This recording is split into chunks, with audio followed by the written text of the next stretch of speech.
Hey Sandy. Okay, I'm gonna show you what's going on here with this backup. So two directories here. The one on the left here on the desktop is where I tried to extract all your videos and photos. The file on the right that's named that really long file name, the CDE whatever.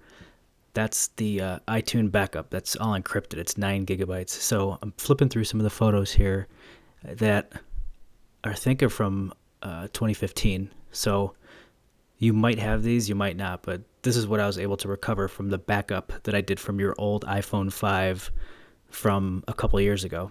So just taking a stroll through some of these photos so you can see if you've got these or not. Let's see what else.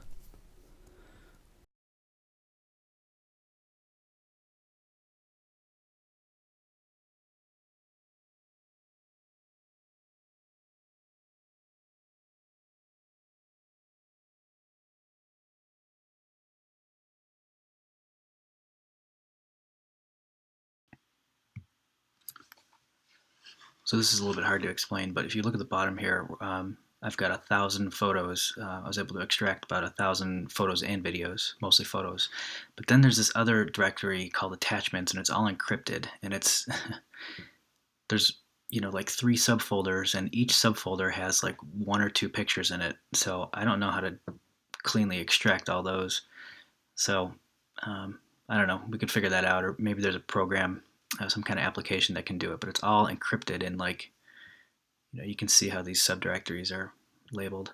So I don't know if those are copies of the 1,000 or if those are additional photos and videos from the 1,000. But anyway, this whole thing I extracted was 5.8 gigabytes, and it was extracted from right here a 9.4 gigabyte backup. So I know this probably doesn't make too much sense, but I could explain it better later. I just want to try to give you a visual video here so you can see what was going on. Now, here's iExplorer. This is a third-party application that's not iTunes that essentially reads the iPhone backups that you make. So this is currently reading that iPhone backup, and it needs to be placed in a certain directory. You can see where that is in iTunes for it to be able to be read. So anyway, it's looking at your old iPhone 5 backup, and it includes messages. Give it a second here. So here's messages. So your iMessages, I don't know how to extract pictures and videos out of this, but it looks like it still has retained them. You might have to go in individually, but it's interesting because there's this up on the top here. It says it looks like a file clip. It says 314. So it's 314 photos and videos from your conversations with Karen. And for some reason, they're showing up as question mark, and you can't view what they are. So I don't know what's up with that, but maybe you can't retrieve them. Maybe you can. But at the bottom, it's still got some that looks like are retrievable. So, and this is also a trial copy of iExplorer. Dad has the non-trial version of it. So you might be able to recover it. It's also got contacts in there. If you lost some of your contacts, some of your old voicemails are in there. So those are all retrievable.